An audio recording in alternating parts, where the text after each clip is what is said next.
Bismillahirrahmanirrahim. Assalamualaikum warahmatullahi wabarakatuh.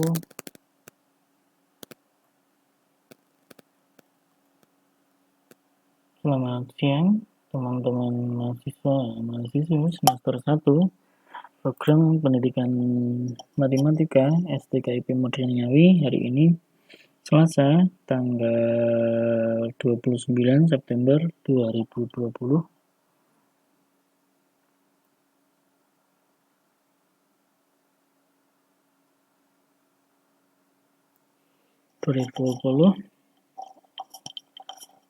Dengan mata kuliah pengantar pendidikan. Kemarin kita sudah membahas di bab 2. Sekarang kita melanjutkan pembahasan di bab 3, yaitu aliran-aliran pendidikan. Sebelum kita memasuki, marilah kita baca terlebih dahulu aliran-aliran pendidikan, di mana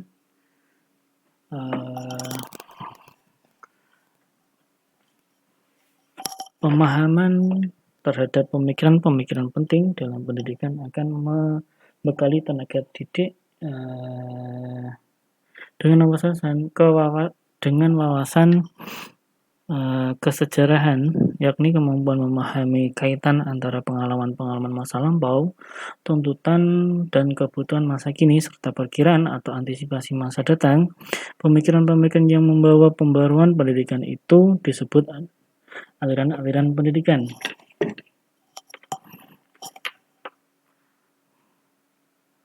Aliran-aliran ilmu pendidikan pertama yaitu empiris.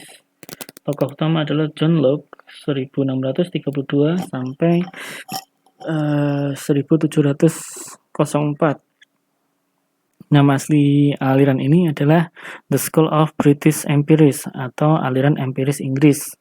Aliran ini berpendapat bahwa perkembangan itu semata-mata tergantung pada faktor lingkungan. Doktrin aliran ini yang sangat masyhur adalah tabula rasa, yang berarti buku tulis yang kosong atau lembaran kosong. Tabula rasa menekankan arti penting pengalaman, lingkungan, dan pendidikan dalam arti perkembangan manusia semata-mata tergantung pada pengalaman dan lingkungan pendidikannya. Sedangkan bakat salah dianggap tidak ada pengaruhnya. Pada intinya, aliran empiris ini berpendapat bahwa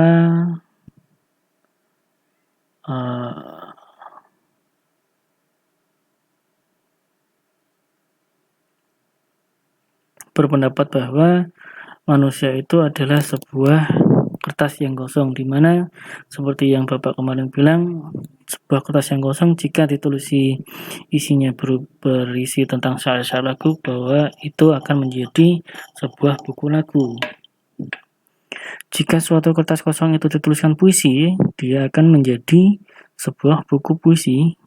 Selanjutnya, kalau jika kertas kosong itu berisikan suatu gambar ataupun komik, itu akan menjadi buku komik. Jadi Bapak John Locke ini berpendapat bahwa pembentukan karakter atau pengalaman pendidikan kecerdasan manusia itu terpengaruh oleh lingkungan di mana dia bergaul, di mana ia hidup. Itu akan mempengaruhi cara berpikirnya, cara pandangnya, dan cara bertingkah laku. Selanjutnya yaitu aliran nativisme. Istilah nativisme berasal dari kata nativus yang artinya terlahir. Tokoh utama aliran ini adalah Arthur Schopenhauer, 1788 sampai 1869, seorang filosofi Jerman. Aliran ini berpendapat bahwa perkembangan manusia itu telah ditentukan oleh faktor-faktor yang dibawa manusia sejak lahir. Pembawaan yang telah terdapat pada waktu lahir itulah yang menentukan hasil perkembangannya. Menurut aliran nativisme, pendidikan tidak dapat mengubah sifat-sifat pembawaan. Dalam ilmu pendidikan, pandangan tersebut disebut pesimistis pedagogis. Jadi perkembangan manusia itu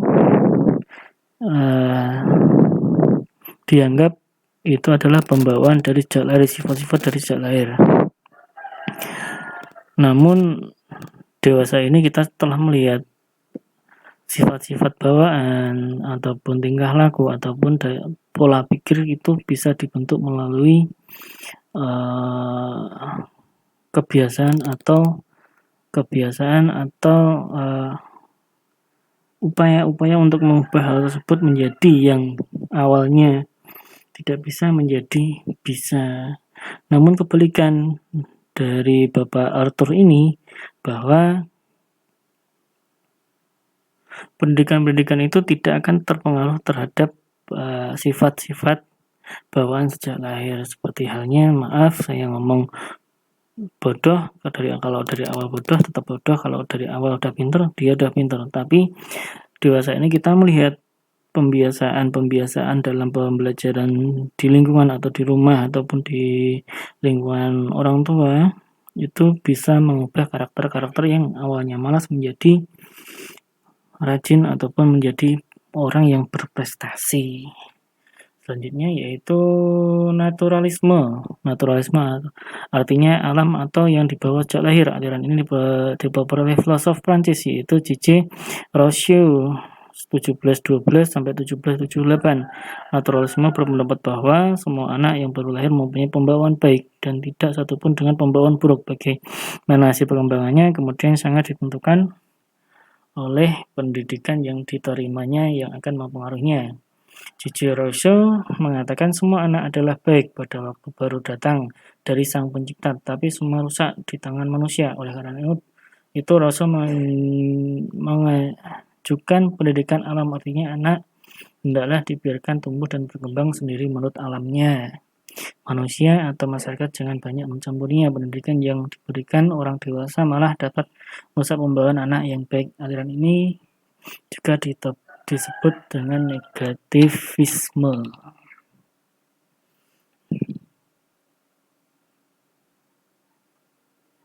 Selanjutnya yaitu konvergensi. Konvergensi merupakan gabungan dari aliran-aliran di atas.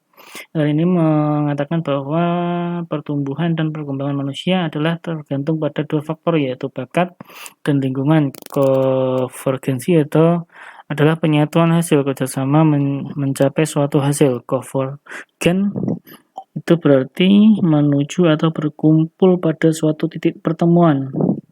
Pelopor aliran ini adalah William Stein. Pada dasarnya perkembangan ataupun hasil tingkah laku manusia itu adalah dari bakatnya, lingkungan, dan kebiasaan yang telah dilakukan atau disebut pendidikan yang dilakukannya.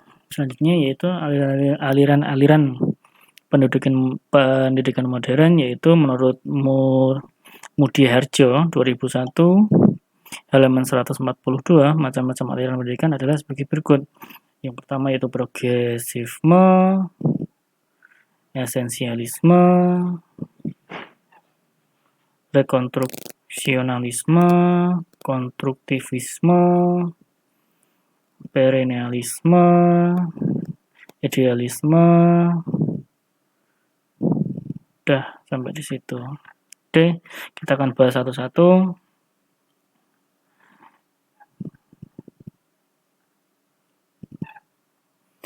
Progresivisme yaitu gerakan pendidikan yang mengutamakan penyelenggaraan pendidikan sekolah berpusat pada anak, child center, sebagai reaksi terhadap pelaksanaan pendidikan yang masih berpusat pada guru, teacher center, atau badan pembelajaran, subject center.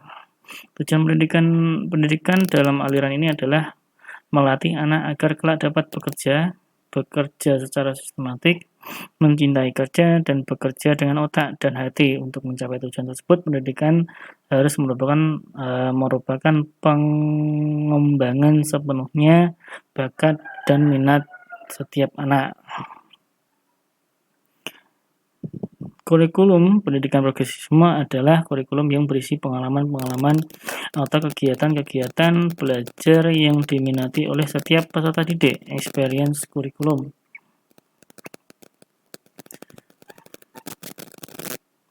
Metode pendidikan progresisme antara lain metode belajar aktif, metode memonitor kegiatan belajar, metode penelitian ilmiah. Pendidikan progresivisme menurut prinsip pendidikan berpusat pada anak. Anak merupakan pusat dari keseluruhan kegiatan-kegiatan pendidikan. Pendidikan progresisme sangat memuliakan harkat dan martabat anak dalam pendidikan. Anak bukanlah orang dewasa dalam bentuk kecil, anak adalah anak yang sangat berbeda dengan orang dewasa. Setiap anak mempunyai individualitas sendiri-sendiri, anak mempunyai alur pemikir sendiri, anak mempunyai keinginan sendiri, mempunyai harapan-harapan dan kecemasan sendiri yang berbeda dengan orang dewasa. Dengan demikian, anak harus diperlakukan berbeda dari orang dewasa. Pada intinya seperti halnya kalian dari SD sampai SMA itu tidak ada yang namanya pendidikan sesuai minat dan bakat kalian, tapi kalian selama ini diberikan materi-materi yang sudah ada atau paket-paket yang sudah ada kepada kalian. Tujuan apa? Tujuannya yaitu untuk membentuk karakter kalian lebih teliti, lebih rajin, dan lebih terbiasa tentang sesuatu yang dikerjakan. Selanjutnya yaitu esensialisme. Esensialisme modern dalam pendidikan adalah gerakan pendidikan yang memprotes gerakan progresisme terhadap nilai-nilai yang tertanam dalam warisan budaya sosial. Menurut esensialisme, nilai-nilai yang tertanam dalam nilai budaya sosial adalah nilai-nilai kemanusiaan yang berbentuk secara berangsur-angsur dengan melalui kerja keras dan susah payah selama beratus tahun dan di dalamnya berakar gagasan-gagasan dan cita-cita yang telah teruji dalam perjalanan waktu. Peranan guru kuat dalam mempengaruhi dan mengawasi kegiatan-kegiatan kelas. Pada intinya esensialisme seperti ini menekankan pada siswa itu tidak harus menguasai beberapa materi-materi. Jadi esensialisme ini adalah membentuk atau mengembangkan bakat-bakat yang terdapat pada si siswa.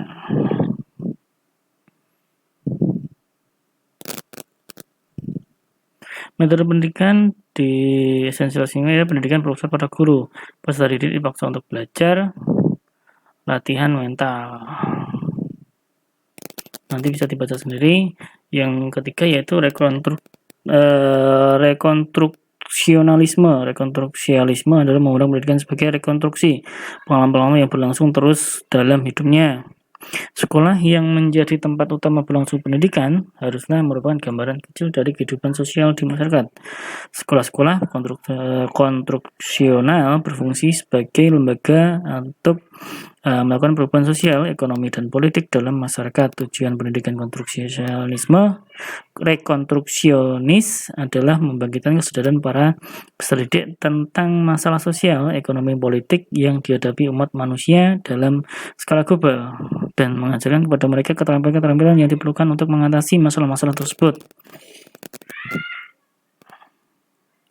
Dalam kurikulum rekonstruksionalisme berisi mata pelajaran yang berorientasi pada kebutuhan-kebutuhan masyarakat masa depan. Kurikulum banyak berisi masalah-masalah sosial, ekonomi, dan politik yang dihadapi umat manusia, yang termasuk di dalam masalah-masalah pribadi para peserta didik itu sendiri dan program-program perbaikan yang ditentukan secara ilmiah.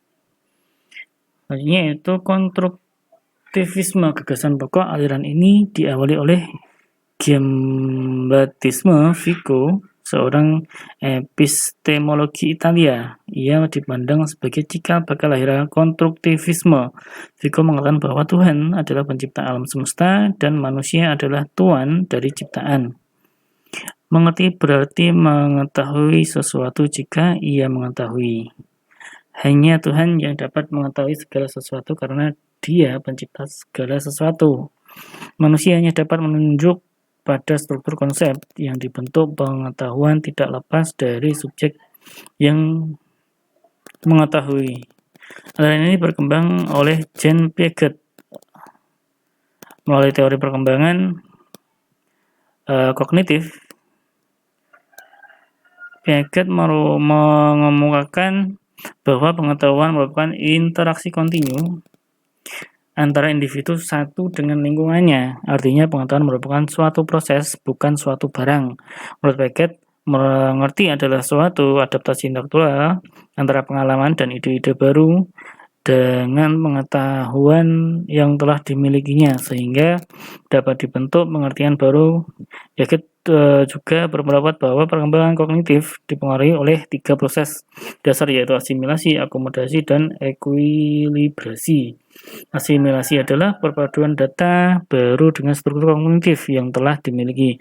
Akomodasi adalah penyesuaian struktur kognitif terhadap situasi baru, dan ekuilibrasi adalah penyesuaian kembali yang secara terus-menerus dilakukan antara asimilasi dan akomodasi. Kesimpulan dari aliran ini yaitu menegaskan bahwa pengetahuan mutlak diperoleh dari hasil konstruktivisme kognitif dalam diri seseorang melalui pengalaman yang diterima lewat panca indera, yaitu indera penglihatan, pendengaran, perabaan, penciuman, dan peraba. Dengan demikian, aliran ini menolak adanya transfer pengetahuan yang dilakukan dari seorang kepada orang lain dengan alasan pengetahuan bukan barang yang bisa dipindah.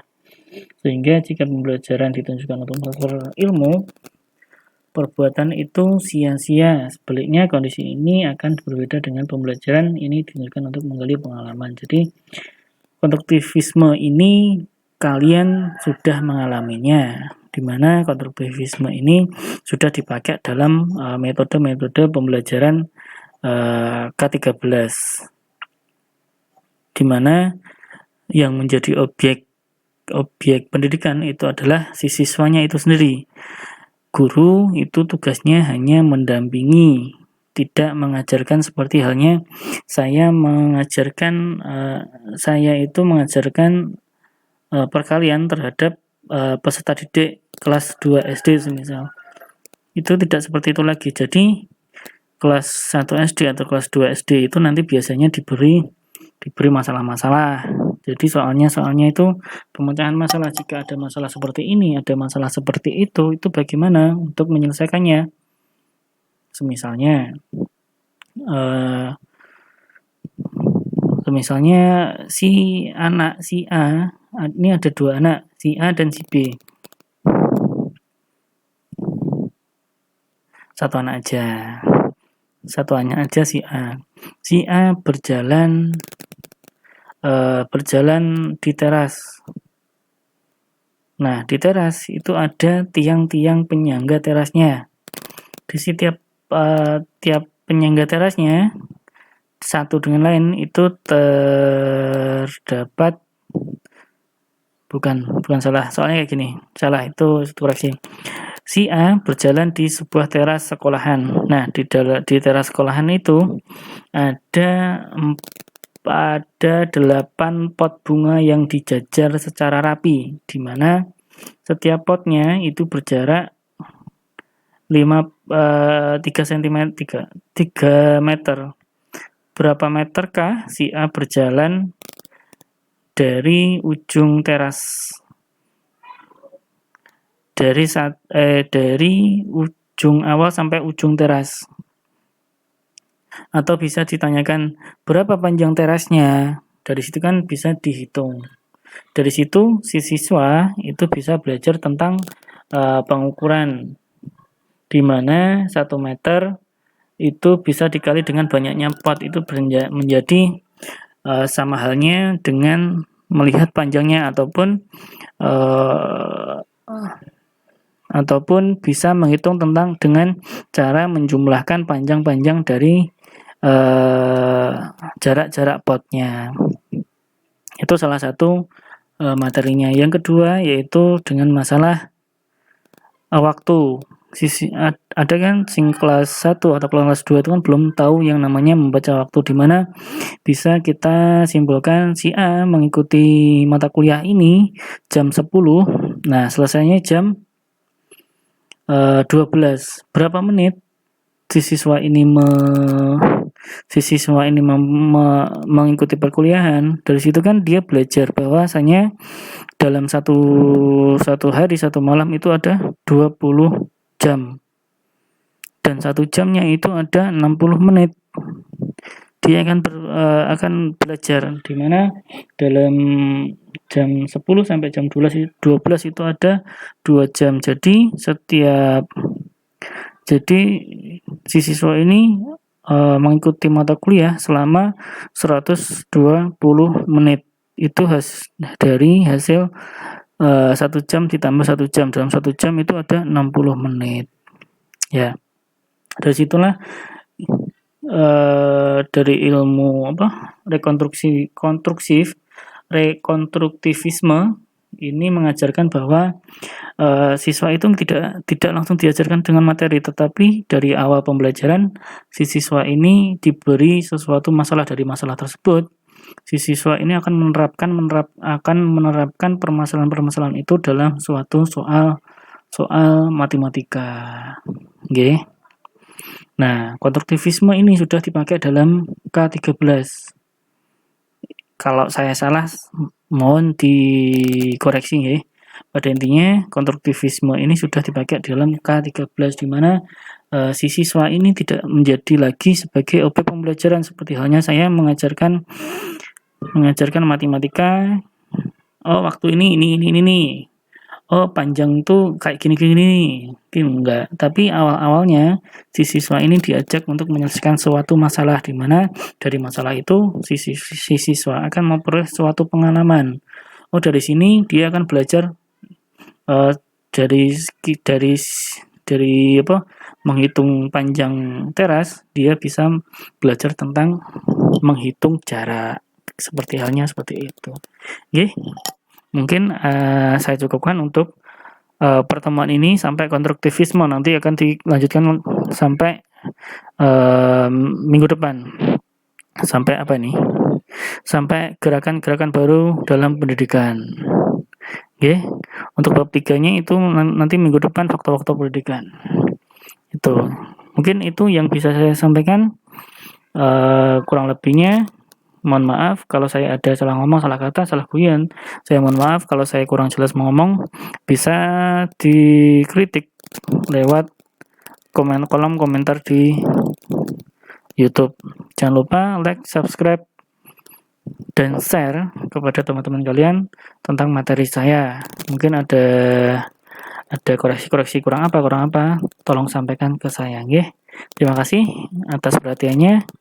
Semoga perkuliahan hari ini bermanfaat untuk kita semua dan pengalaman untuk kalian ke depannya. Terima kasih. Saya tutup. Assalamualaikum warahmatullahi wabarakatuh.